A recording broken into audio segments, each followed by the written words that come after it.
¿Qué tal, amigas y amigos? Sean bienvenidos a 60 Minutos con José Luis Yepes, su cita del fin de semana por Promar Televisión. Que recuerden que luego subimos los programas, estas entrevistas a el canal de YouTube José Luis Yepes Rodríguez. Hoy vamos a estar conversando con un personaje referente en un área importantísima del quehacer humano. Vamos a estar conversando con el maestro Felipe Izcaray Yepes, quien nació en Carora el 24 de abril, dice oficialmente, pero el mismo invitado nos hizo la acotación que había nacido el 25 de abril de 1950. Es un reconocidísimo director de orquesta venezolano, para muchos el de mayor renombre y, digamos, calificación de los actuales en nuestro territorio venezolano. El maestro Felipe Izcaray es el director artístico del Sistema Nacional de Orquestas y Coros Juveniles e Infantiles de Carora, y luego de haber sido 4 años titular de la Orquesta Sinfónica del Estado Nueva Esparta en la isla de Margarita. Además, es director honorario y fundador de la Orquesta Sinfónica de Salta, en Argentina, al frente de la cual desarrolló una importantísima y muy reconocida actividad entre los años 2001 y 2006, dentro y fuera de la provincia. Y de eso seguramente vamos a hablar más adelante. Por lo pronto, bienvenido a 60 Minutos con José Luis Yepes, maestro. Muchas gracias, tocayo, porque somos Yepes los dos, ¿no? Así es. Y gracias por la invitación y por esta primera vez que tengo la oportunidad de aparecer en este prestigioso medio como es Promar. Nunca había tenido la oportunidad. Sé que mi hermano sí, varias veces, pero bueno, muy complacido de estar en este programa. Maestro, hablemos de esos inicios, de esas raíces. ¿Dónde nace? ¿Quiénes fueron sus padres? ¿Cómo se llamaban? ¿A qué se dedicaban? ¿Y cuántos fueron los integrantes de ese núcleo familiar, de ese hogar? Bueno, cómo no. Mire, mi padre, Eduardo Izcaray Muñoz, nació en México, en Puebla, en México, pero de ciudadanía española. Mis abuelos paternos, don Fausto Izcaray Severiano y doña Felipa, de ahí viene mi nombre, Muñoz de Izcaray, son originarios de la provincia de Salamanca, de España, a pesar de que el apellido es vasco, ¿no? Y proviene del País Vasco, pero hacía muchísimos años que habían migrado unos Izcaray a Salamanca. Y mi abuelo nació en Béjar, por eso era bejarano. Bejarano es el que es de Béjar. Entonces, bueno, mi abuelo, hay una anécdota simpática para nosotros, que es que él era seminarista y se escapó del seminario para irse con una bailarina a México. Entonces, allá se casó y nació mi padre en Puebla y otros dos hermanos, uno nació en Ciudad de México y el otro nació en Acapulco. ¿Por qué? Porque ellos hacían teatro itinerante, mis abuelos. Al final se vinieron a Venezuela cuando llegó la revolución de Pancho Villa, etcétera, etcétera. Aquel desastre que hubo, sobre todo desde el punto de vista de infraestructura, hubo mucha destrucción, muchas guerras, etcétera. Entonces, bueno, mis abuelos se vinieron a Venezuela y mandaron con una tía a los niños, a los 3 muchachos, para España. Mi papá vivió allá 7 años y después se vinieron cuando empezó la gripe española. Entonces mandaron a buscar a los niños y se los trajeron para Venezuela. Por eso mi papá llegó a Venezuela ya creo que de 14 años, algo así. Y tuvo actividades en Caracas.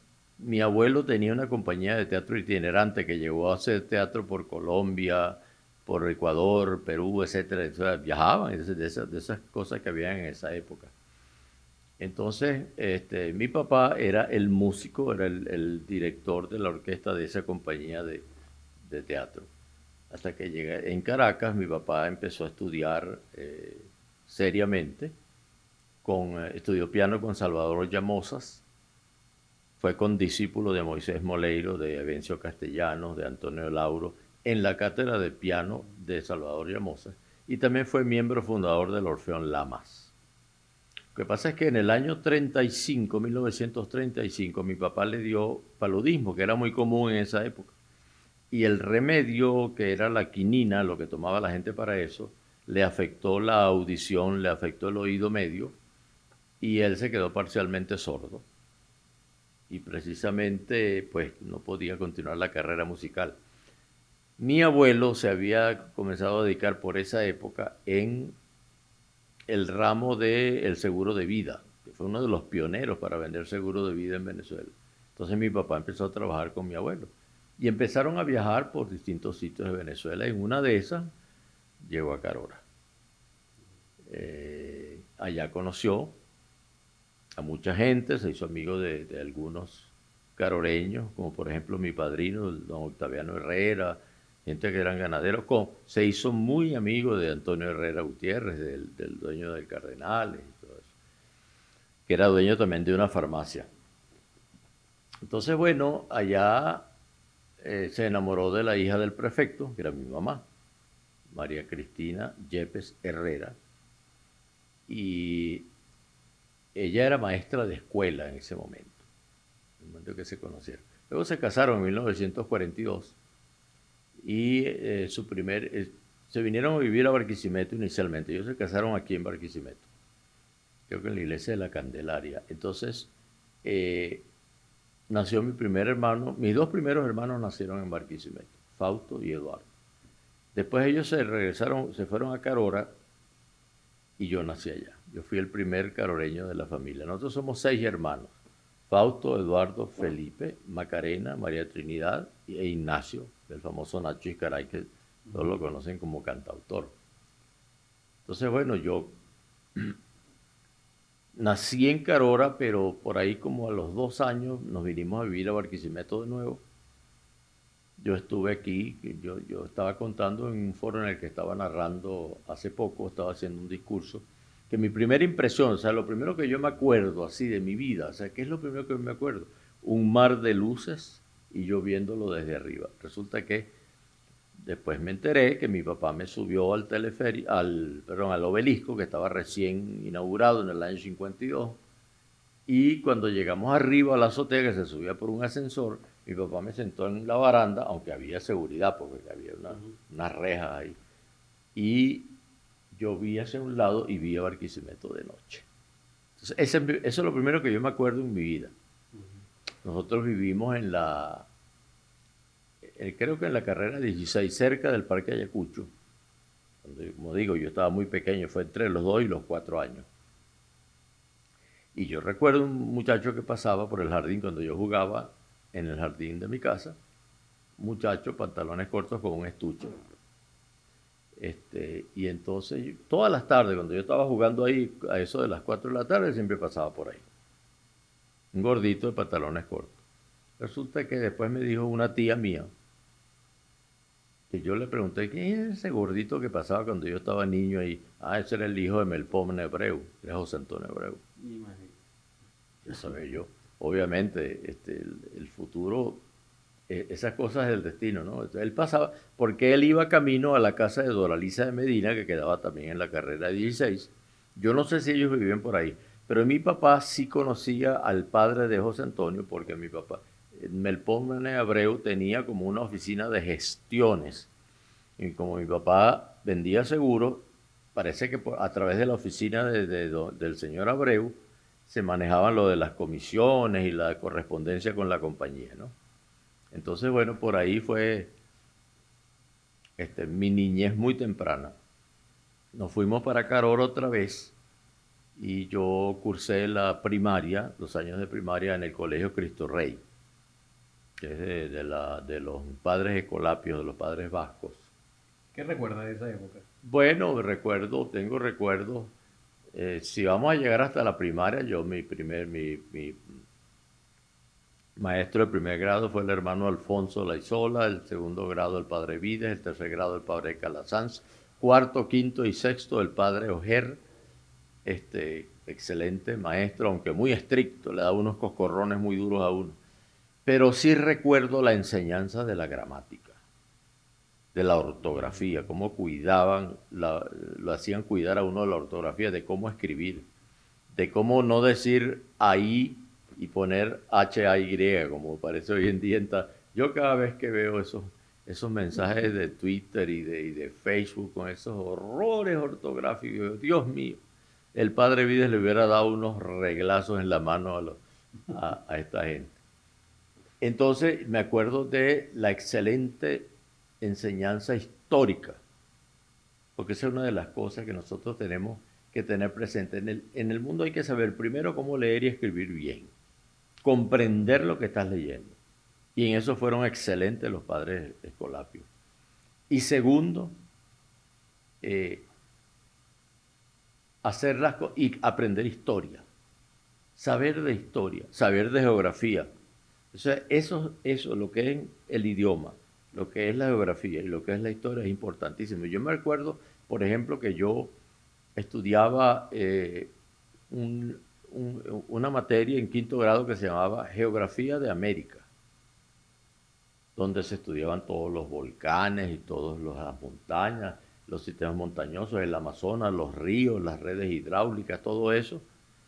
Y recuerdo que el libro de texto que nosotros usábamos era de don Roberto Martínez Centeno, el padre de Juan Martínez Herrera, que fue el fundador después del Orfeón Carora y de la Casa de la Cultura de Carora. Yo conocí a don Roberto en una visita, varias visitas que él hizo a Carora. Entonces, había libros de texto excelentes. Él quien estudiaba, por ejemplo, álgebra, bueno, el álgebra de Baldor, eran libros imprescindibles. Y yo recuerdo que el padre Ojer, que me dio cuarto y quinto y sexto, ¿por qué? Porque tuvo que hacer una suplencia a otro que se había ido. Y bueno, lo tuve 3 años. Como dije, era muy estricto, pero él enseñaba la historia con un lenguaje, a pesar de que era español, pero él le enseñaba, me acuerdo que él decía, los españoles huyeron y Bolívar se les pegó atrás, o sea, con un lenguaje muy criollo, de manera que uno lo entendiera. Claro, muy cercano. Y había la intención del docente de enseñarte bien. Qué bueno.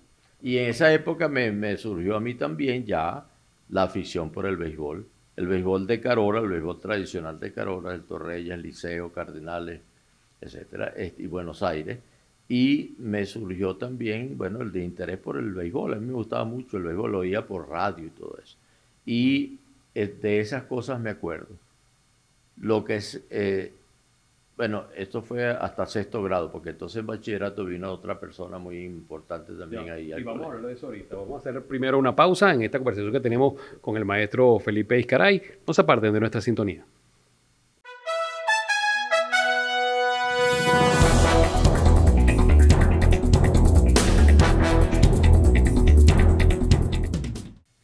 Avanzamos en 60 minutos con José Luis Yepes, hoy conversando con el maestro Felipe Izcaray. Maestro, hablemos entonces, llega el 6º grado, hay que estudiar la secundaria. ¿Qué ocurre en la vida de Felipe Izcaray? Bueno, tiene 2 etapas. El Colegio Cristo Rey, en el que habían estudiado también mis 2 hermanos mayores, llegaba hasta 2º año de bachillerato. Entonces, yo estudié el 1º y 2º año de bachillerato en el mismo Colegio Cristo Rey. Que en ese colegio, en esa época, estudiábamos únicamente varones. Entre mis compañeros de estudio puedo mencionar al trágicamente fallecido Carlos Santeliz, Carlos Alberto Santeliz, le decíamos el pajarito, porque a su papá le decían también el pajarito. Era altote, jugábamos béisbol. Cuando le daba duro la pelota, eso la desaparecía y le iban mandado 2 cuadras para allá, pero era muy ponchón. Pero él después cayó en las manos del Chino Canónigo, que lo entrenó muy bien. Entonces, bueno, ya después él llegó a ser jugador de la selección juvenil del Estado Lara, de la selección juvenil nacional, y después, bueno, ingresó él jugó con el Trasandinos de Carora, pero también jugó con el Cardenales de Lara, que fue estando con ellos y yendo a jugar con el Atlanta, bueno, falleció en un accidente aéreo. Pero lo recuerdo a él, un tipo sumamente sencillo, muy buena gente, un muchachote. Pues. Llegué hasta 2º grado en el Colegio Cristo Rey y después vino el gran cambio en mi vida que significó pasar al Liceo Egidio Montesinos, que que era un excelente centro de educación, profesores extraordinarios. Pero debo mencionar, antes de pasar al liceo, en segundo año de bachillerato me tocó un profesor, un cura escolapio que había llegado de España, llamado el padre Pedro José Zazpe, Z-A-Z-P-E, que era el profesor de educación artística. Tenía una colección increíble de diapositivas de arte, de por ejemplo los templos griegos, los templos romanos, la arquitectura egipcia, la Edad Media, el románico, el gótico, luego el Renacimiento, todo lo que era arte. Entonces las clases de él era una función de diapositivas con explicaciones muy buenas, era un tipo sumamente culto. Y él me introdujo, yo siempre digo que ese fue el que me introdujo a mí al mundo del arte.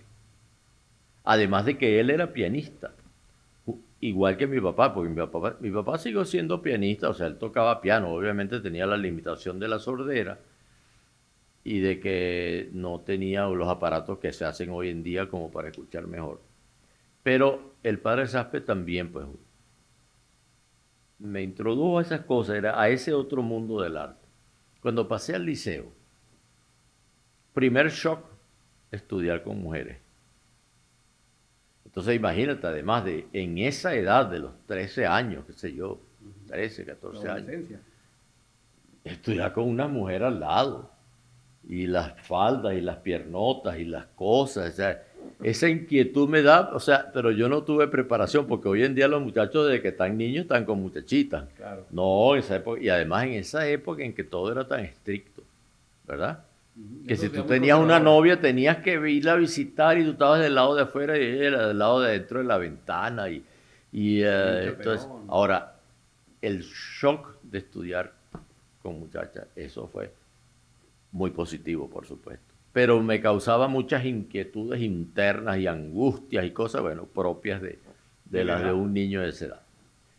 Pero yo no tengo nada que hablar del Liceo Egidio Montesinos, sino cosas extraordinarias. Tuve profesores muy buenos, también con los primeros 2 años de bachillerato en el colegio, pero era un colegio cura, pues era otra cosa, y sobre todo de varones. Pero en el liceo había como más libertad. Tuve un director excelente del liceo, el profesor, ¿cómo era que se llamaba él? Que Montesinos creo que se llamaba, que él hizo muchas mejoras en el edificio del liceo, consiguió el comedor escolar, consiguió el autobús, consiguió uniformes para el equipo de béisbol, o sea, y pudimos trabajar en pro del liceo como institución. Y en esa época, precisamente, llega a Carora Juan Martínez Herrera. A causa de una tragedia, fue un gran beneficio para Carora y para mi vida. Juan Martínez Herrera, él era odontólogo, se había casado con una caroreña cuando estudiaba odontología en la Universidad de los Andes. Él había sido miembro del Orfeo Universitario con Antonio Esteves en Caracas, porque él estudiaba medicina. Y resulta que, como si usted averigua, verá que en el 52 se cerró la Universidad Central, después de la Asamblea Constituyente y el exilio de Jovito Villalba y todo eso, se cerró la Universidad Central. Entonces el Orfeo Universitario, obviamente Juan, que cantaba en el Orfeo, tuvo que irse. No consiguió cupo en la Universidad del Zulia, porque aquí lo que había eran 3 o 4 universidades. Consiguió en la Universidad de los Andes, en la ULA, pero consiguió en odontología y no en medicina. Ahí conoció a Teresita Yepes de Carora, con la que se casó.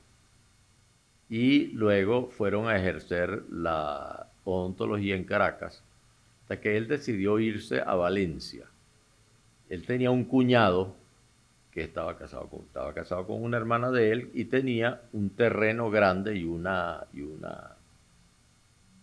casota, y había un terreno grande. Entonces le dijo: Juan, ¿por qué no construyes? Si quieres hacer tu casa aquí en este terreno, puedes hacerla, una casa más pequeña. Entonces eso hizo Juan, construyó una casa y resulta que, bueno, estuvo viviendo ahí y ejercía la odontología junto con Teresita, que también era odontóloga. Y ejercían la odontología y resulta que un día el cuñado en un juego de barajas perdió la casa. Apostó la casa y la perdió. Con el terreno y con la casa de Juan incluida. Entonces se quedó Juan sin nada. A empezar de nuevo. Entonces Teresita le dijo, mira, vamos a hacer una cosa, vámonos para Carora. Nos instalamos allá, allá no nos vamos a morir de hambre, allá podemos ejercer la profesión, y allá la familia no nos va a dejar morir de hambre. Entonces, en efecto, eso hizo. Por eso es que Juan en el 63 llega a Carora, con una mano adelante y otra atrás.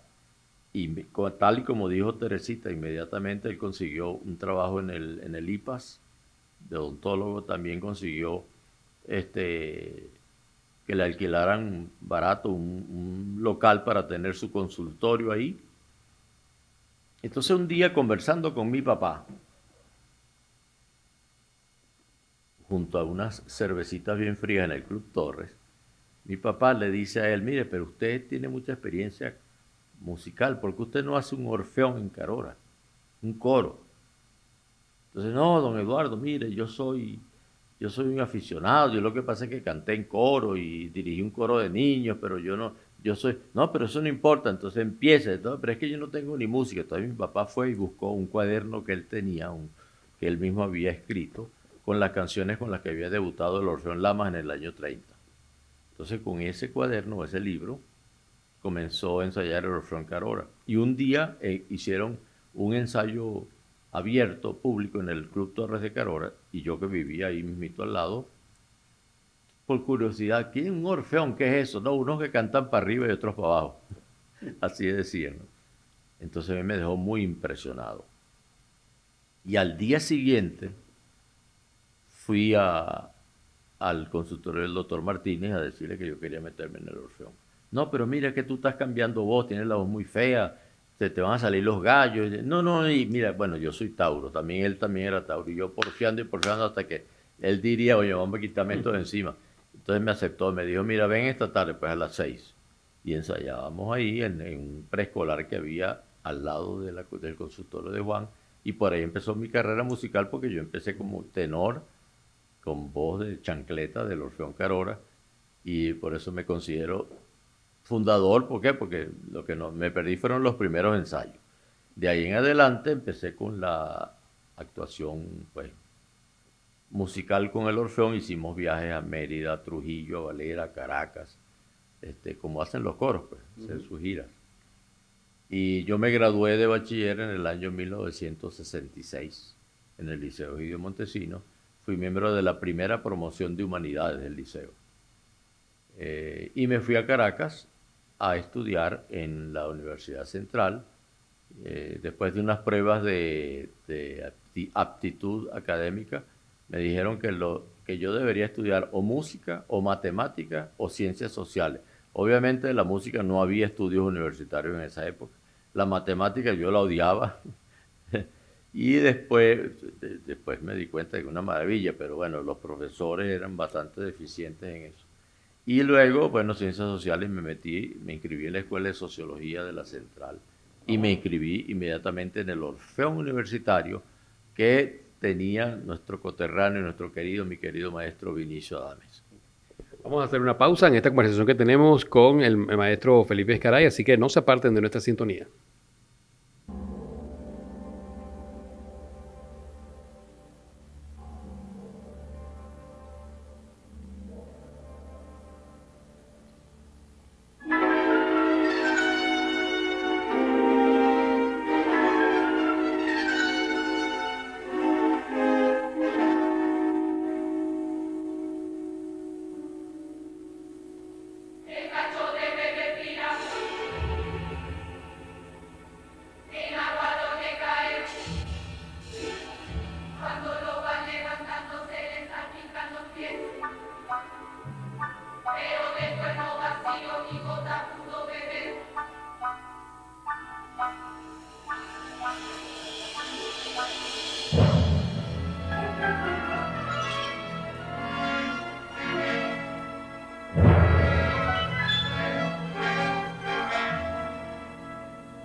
Seguimos en 60 minutos con José Luis Yepes, conversando con el maestro Felipe Iscaray.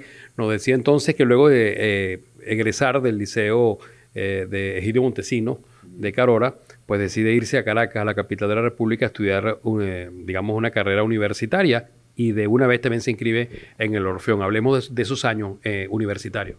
Bueno, mire, para mí el ingreso al Orfeón Universitario fue hasta más importante que el ingreso a la Escuela de Sociología, que por cierto a mí me encantó. Yo no me llegué a graduar porque la universidad se cerró en el año 69 con el conflicto que hubo, el allanamiento, cuando el gobierno primero de Caldera. Pero el inscribirme en el Orfeón Universitario, del que yo había oído hablar tanto, porque Juan Martínez había sido miembro de ese Orfeón con Antonio Esteves, y Antonio Esteves había venido a Carora a dar una conferencia sobre la cantata criolla, y aprendí yo lo que era esa cantata, o sea, de boca del propio compositor. Y vaya que usted, que años después me tocó a mí ser el primero que la dirigiera después del maestro, por decisión de él. Esas son cosas, esos sincronismos de la vida que son raros, pero que pasan. Bueno, yo me inscribí en el Orfeón y Vinicio Adames, cuando yo le dije que yo era Iscaray Yepes, que era de Carora, me preguntó si tenía que ver con Demetrio Yepes. Demetrio Yepes fue un tío mío, que fue muy amigo de Vinicio en años de parranda y de etcétera, cuando se conocían en Barquisimeto y después en Caracas. Vinicio, que había tenido también una breve y lamentablemente corta carrera en el canto. Vinicio tenía una voz privilegiada. Hay grabaciones, si ustedes buscan en YouTube, conseguirán grabaciones de Vinicio Adames cantando boleros. Pocas personas dentro y fuera de Venezuela cantaban los boleros tan lindos como Vinicio Adames. El problema es que Vinicio, que fue tenor solista del Orfeo Universitario con Esteves, cuando se cierra la universidad y se disuelve el Orfeón, año 52, en el 54, 55, las autoridades de la Universidad Central, estamos hablando ya de la época de Pérez Jiménez, llamaron a Vinicio Adames para reconstruir el Orfeón Universitario y volver a tenerlo pues como grupo artístico de la universidad. Y Vinicio en esa época también hacía carrera. Él tenía el trío de los hermanos Adames, que eran sus dos hermanas, y él, y quien tocaba el piano y hacía los arreglos era el maestro René Rojas, que era de San Felipe, pero vivió muchos años en Barquisimeto también. Resulta que a Vinicio le dicen las autoridades universitarias: usted no puede hacer música popular mientras es director del Orfeo Universitario. Imagínate esos criterios de antes. Me gusta que Leonard Bernstein se hizo famoso componiendo musicales de Broadway y se convirtió también en un gran director de orquesta de la Filarmónica de Nueva York, de la de Viena, o sea, y resulta que a Vinicio Adames no le permitieron seguir cantando su música popular, que lo hacía muy bien, además con arreglos muy bien hechos. Bueno, la cosa es que yo ingreso al Orfeón y me sentía como en mi casa. Era una maravilla cantar ahí, y las giras que hacíamos, incluso hicimos una a Carora, y el repertorio, y también llegué a conocer esos años, porque mi papá me decía: anda donde el maestro Sojo, anda donde el maestro Sojo. Mi papá había sido fundador del Orfeón Lamas. Entonces yo fui a la Escuela Superior de Música José Ángel Lamas, además de que me inscribí también para estudiar ahí. Y conocí al maestro Sojo, y cuando yo le dije que era hijo de Eduardo Iscaray, me dio un gran abrazo y dijo: caramba, ¿y dónde está tu papá? Y no sé qué, se acordaba perfectamente de todo eso. Y yo establecí, ¿sabes lo que es poder decir que un muchacho de 17 años que tenía yo? Establecí una amistad con el maestro Vicente Emilio Sojo a través de la relación con mi papá. O sea, yo era como para él casi como un nieto, porque mi papá era fundador del Orfeón Lamas. Entonces eso me abrió la puerta de que yo me pude hacer amigo de Moisés Moleiro, de Vencio Castellanos, de Antonio Lauro, Emma Estopello. ¿Por qué? Porque eran personas que habían compartido con mi papá en los estudios de piano y en el Orfeón Lamas. Entonces, tuve esa gran suerte de tener esas relaciones y de que hasta los últimos días yo veía al maestro Lauro, por ejemplo, y hay que ver lo que es la estatura mundial de Antonio Lauro, o ver a Moisés Moleiro, que fue el profesor de piano de todos los pianistas que después vinieron, ¿no? José Vicente Torres, José Antonio Abreu, Abraham Abreu, todos esos fueron alumnos de Moisés Moleiro. Y él era un hombre tan sencillo, incluso yo, que tuve un programa de Radio Nacional en los años 80, yo le hice una entrevista poquito antes de fallecer él, entre los 70 y los 80. Le hice una entrevista en su casa, un hombre encantador y sobre todo un gran sabio, un gran hombre, además con una gran experiencia. Entonces, bueno, esos fueron años muy felices que yo disfruté hasta que se cerró la universidad y también a consecuencia del allanamiento que hubo en el año 69, creo que fue. Entonces, bueno, yo me mantuve, un día llevé a Carora un grupo del Orfeo Universitario con motivo del cuatricentenario de Carora, y en ese concierto estaba presente Alirio Díaz, de público. Entonces él se me acerca, bueno, como para nosotros los caroreños, Alirio era un dios, lo mismo que Rodrigo, pero se me acerca Alirio Díaz y me dice, mira chico, qué bueno dirige, estás dirigiendo esos madrigales que yo cantaba en el Orfeón Lamas. Entonces me dice, ¿qué haces tú? Entonces, bueno, yo soy miembro del Orfeo Universitario y estudio también en la José Ángel Lama, pero yo soy estudiante de sociología. ¿Y qué hace un artista de pura cepa como tú estudiando sociología? Me dice Alirio Díaz. Cuando él me dice eso, para mí fue un shock. Si este hombre que yo admiro tanto me dice que yo me tengo que dedicar a la música, bueno, me dedico a la música. Y bueno, por esos días retiré digamos, mis estudios universitarios. Me dediqué a la música sin tener una base académica todavía sólida. Entonces, Vinicio, que Dios lo tenga en su gloria, en esa época acababa de ganar las elecciones Rafael Caldera, y una de las personas más importantes del gobierno de Caldera fue Gustavo Rodríguez Amengual, amigo y compañero de Caldera de la época de la fundación de Copey. Pero Gustavo era un gran melómano, había sido fundador del Orfeón Universitario, y en la celebración de los 25 años del Orfeón habíamos cantado juntos.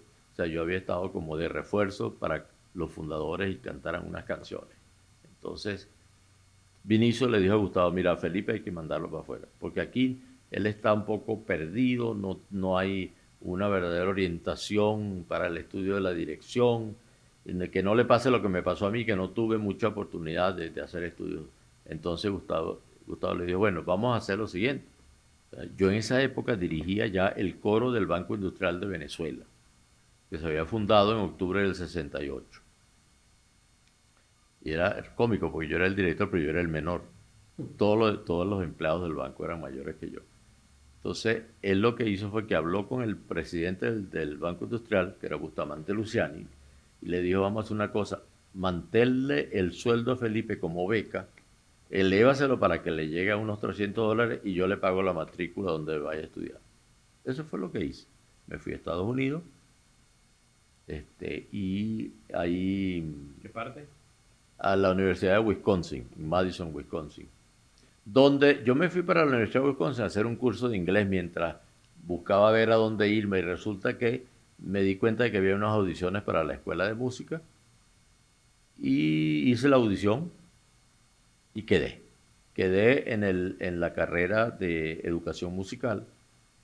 Eso fue, yo hice la educación musical con especialidad en música coral a nivel de escuela secundaria. Esa fue mi licenciatura.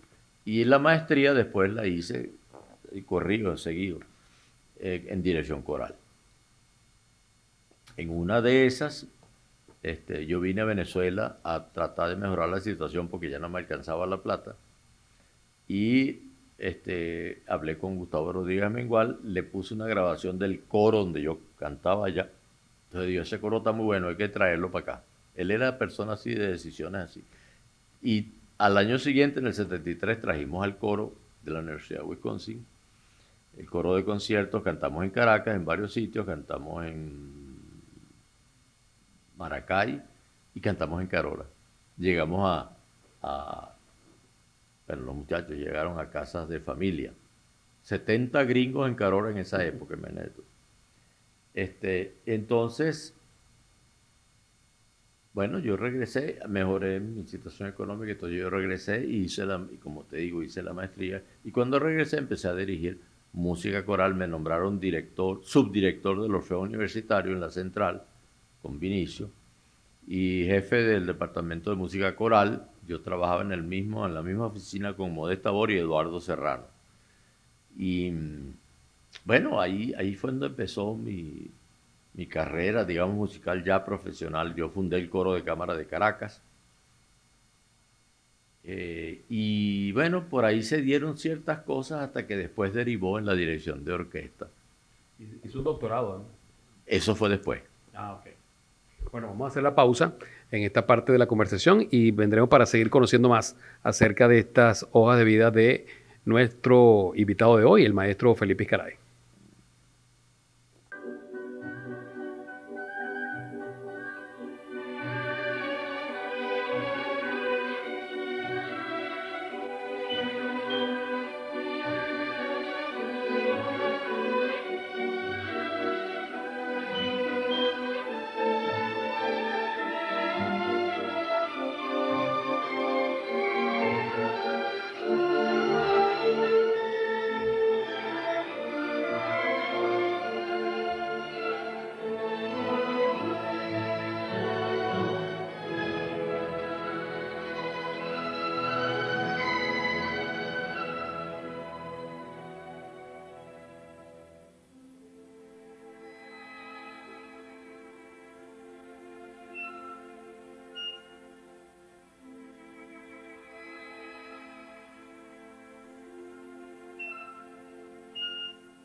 Entramos en la parte final de esta conversación con el maestro Felipe Izcaray, que se ha hecho muy rápida, muy sabrosa, con muchas anécdotas. Maestro, entonces, bueno, nos decía que ya funda el Coro de Cámara, de Caracas. Vinimos por cierto, hicimos una gira muy bonita aquí en Barquisimeto, cantamos un concierto en la Pío Tamayo. Ahí tuvimos, pues, un coro que tuvo una trayectoria corta, pero hasta el 79, del 74 al 79, que yo me mudé de Caracas a Valencia. Pero en el 79 también hubo un hecho importante, y es que yo hablé con José Antonio Abreu y le dije que yo quisiera dirigir un concierto como director de orquesta, pero no con la Orquesta Simón Bolívar de Caracas, sino con la Orquesta Juvenil de Lara. Entonces él inmediatamente accedió. Y yo venía a trabajar primero desde Caracas y después desde Valencia, cuando ya yo me había mudado, a preparar un concierto que hicimos el 5 de julio de 1979 con la Orquesta Juvenil de Lara. Un concierto muy querido para mí y por cierto, muy de Barquisimeto, que por cierto, yo debo echar un poquito para atrás. En el 68 yo hice mi primer concierto como director coral, como invitado del Orfeo en Carora, en el Círculo Militar de Barquisimeto, en la Avenida Moral. Ese fue mi primer concierto en agosto del 68. Ahora, regresando aquí, bueno, yo empecé a trabajar un programa con la Orquesta Juvenil de Lara, que estaba incluida la Orquesta de Barquisimeto, con algunos miembros de la Orquesta de Carora, la infantil. El concertino era José Felipe Saglimbeni, el asistente a concertino era Tarcisio Barreto, estaba Javier Peraza, estaba en los chelos, estaba Miguel Rutilano en los oboes, Alfredo Dadona, Rodolfo Saglimbeni, Eduardo Manzanilla en las trompetas. Es una orquesta con un gran talento.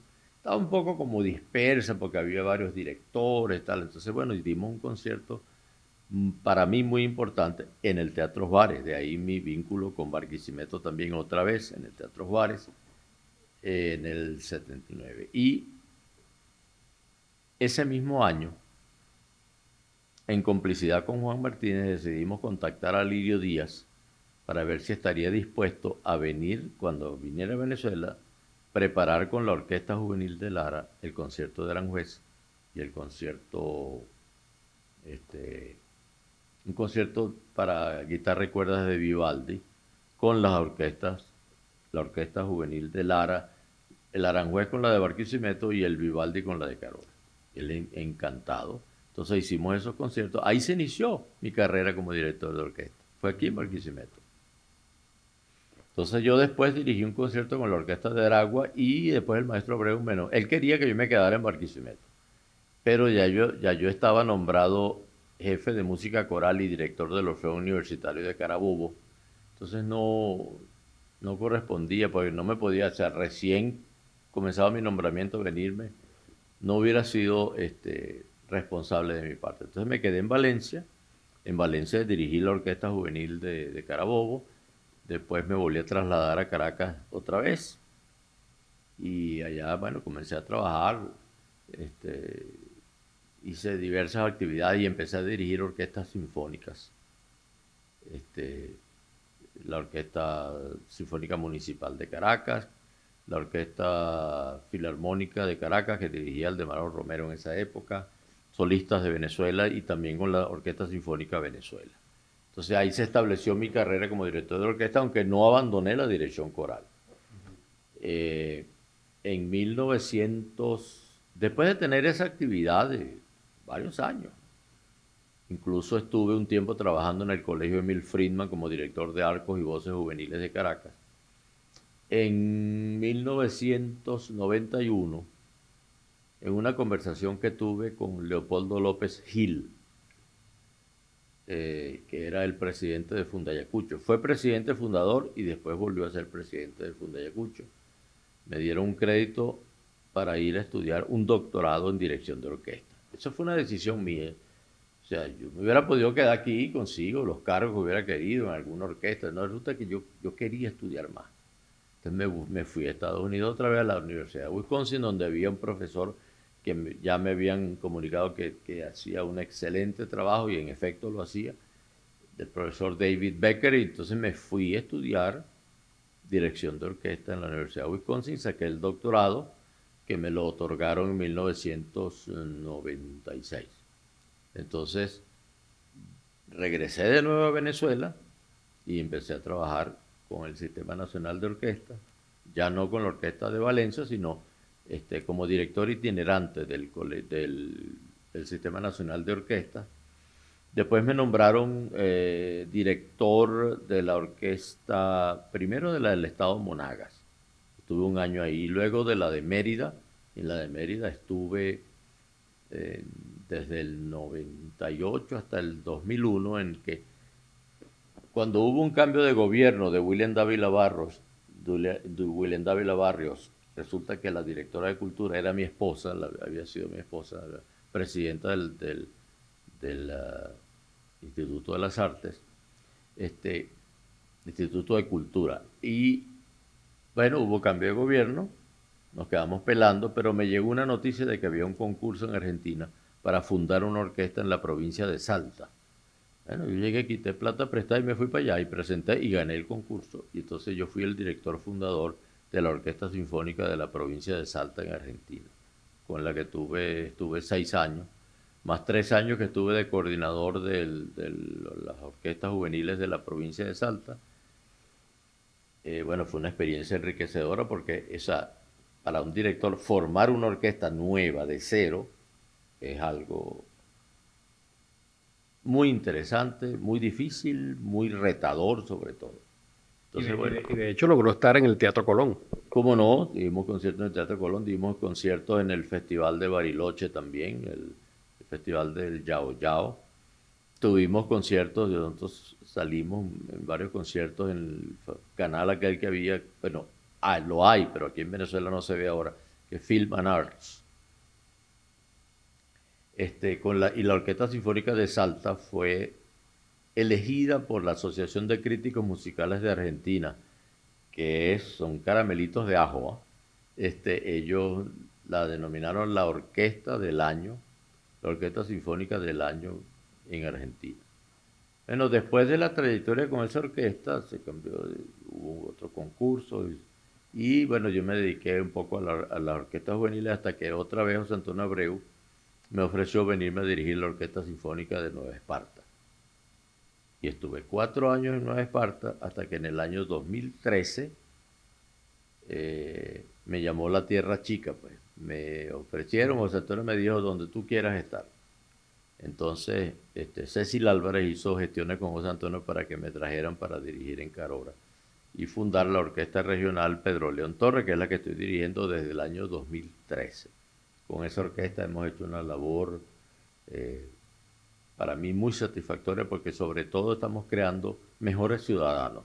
Esas no son orquestas creadas para difundir grandes virtuosos, aunque sí los hay, ¿no? Y hay personas, hay muchachos que se dedican. De hecho, dentro de poco vamos a estrenar, vamos a hacer el concierto de grado de 3 alumnos, de 3 muchachos de la orquesta que están estudiando aquí en la UCLA y se van a graduar, uno de composición, uno de fagot y uno de violín. Van a hacer su concierto de grado con la orquesta de Carora. Y ahí es donde he estado dedicándole pues la última década de esta no es la última década de mi vida, pero es estos últimos 10 años he estado trabajando en Carora. ¿Quién le ha acompañado en la parte familiar? ¿Cuándo se decidió formar hogar y si tiene hijos? Yo me casé un poquito antes de irme a Estados Unidos la primera vez con una amiga de muchísimos años, Norma Isabel Pinto, y con ella llevo casado del 70 ahorita, son 53. Un tiempo muy grande, esto es muy largo. Tuvimos 3 hijos, los 3 se han dedicado a la música. El primero, Carlos Iscaray, es el director de la Orquesta Sinfónica de Alabama, en Birmingham, Alabama, y de la orquesta de la American Youth Symphony de Los Ángeles. El segundo es contrabajista y también cantautor y tal. Vive en este momento en Río de Janeiro y está casado con una bailarina de ballet que es solista del ballet del Teatro Municipal de Río de Janeiro. Y el tercero se llama Samuel, está dedicado a la enseñanza musical de chicos en Buenos Aires, porque él vivió conmigo los años que yo estuve en Argentina y se quedó allá. Y enseña música y también tiene unas páginas. Hay una que se llama Samuel Musical por Instagram y por Facebook, donde él hace tópicos musicales y hace demostraciones, porque él está egresado de la Escuela de Música de Buenos Aires en bajo eléctrico, en música popular, en jazz, pero también tuvo sus estudios musicales de violín y de viola. ¿Cuál es su pasatiempo preferido? El béisbol. O sea, no lo juego ya, obviamente, a mi edad, ¿no? Pero digamos que si me dices cuál deporte, me gusta el béisbol, me encanta el fútbol americano también. Soy fanático de los Packers, los empacadores de Green Bay, porque yo viví en Wisconsin 8 años en total. Entonces ese es el equipo más famoso de ese estado. Pues, está en Green Bay, que es un pueblo pequeño, pero la gente de Wisconsin está por los Packers. ¿Algún personaje que usted admire? Bueno, otra cosa que te voy a decir, soy cinéfilo acérrimo. Me encanta, me fascina el cine desde niño. Ajá. ¿Algún personaje que admire? Bueno, caramba, hay muchos, pero la figura de Vicente Emilio Sojo para mí es vital en Venezuela porque para mí es el origen de todo. Vamos a hablar en el mundo de la música porque puedo decirte que admiro muchísimo a Julio César, que admiro a personajes históricos. Winston Churchill para mí es una persona muy importante, pero en el caso de la música, yo sé que podría decir Beethoven, Mozart, pero el maestro Sojo fundó, creó el Orfeón Lamas, creó la Sinfónica Venezuela, creó la cátedra de guitarra en la Escuela Superior de Música, fue el difusor más grande de canciones venezolanas y les hizo arreglos para que fueran cantadas por coros y por solistas. Era un amante de su país. Además de eso, un hombre de una actitud recta, un ciudadano ejemplar, que incluso fue senador, fue fundador del PDN y de Acción Democrática en su época, enemigo de la dictadura, despreció a Pérez Jiménez, qué sé yo, le mandó una vez le dieron una batuta de oro y la mandó a tirar al Guaire, porque él no fue al acto de recibirle, se la mandaron como un homenaje, porque Pérez Jiménez lo respetaba mucho y la mandó a tirar al río Guaire, era de oro. Entonces, yo incluso he escrito algunos artículos y algunos tengo en mi página de Facebook, tengo en 4 partes, El origen de todo se llama, que es sobre... Y mi tesis doctoral se llama El legado de Vicente Emilio Sojo, o sea, allá en Estados Unidos, el nacionalismo en la música orquestal venezolana del siglo XX. Esa es mi tesis doctoral. Maestro, cuando le digo Carola, ¿cuál es la primera palabra que le viene a la mente? Suero. Director de orquesta. Sergio Chelividaque. Venezuela. Amor. Maestro, mirando ahora a esa cámara, ¿cómo le gustaría ser recordado a Felipe Izcaray Yepes? Un día una niña de la orquesta de Carora, o sea, yo amo a los niños, creo en ellos, confío mucho más en ellos que en los adultos.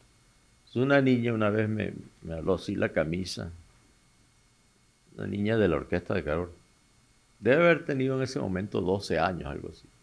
Y me dice, esas cosas que dicen los niños que tú dices, ¿de dónde le salió a esta muchacha a decirme esto a mí? Maestro, muchas gracias por hacer de mi vida algo tan especial. Y se volteó y se fue y me dejó a mí así paralizado. Como eso me gustaría ser recordado como alguien que le pudo cambiar la vida y que le pudo dar el ejemplo a alguien para que siguiera un rumbo de rectitud, de autenticidad en lo que tú haces y de captar esa mística de la música, porque yo lo que quiero cuando dirijo a los muchachos, ayer por ejemplo estaba yo en Carora y se estaba haciendo, yo no hice el ensayo por otro problema, entonces se hizo un seccional y vi unos muchachos trabajando con la orquesta, con la cuerda, y los tuve que felicitar porque era un trabajo tan serio. Yo vi a aquellos muchachos que tienen que caminar. No había luz, tuvieron que ensayar en el pasillo con ese calorón. Y estuvieron ensayando 3 horas.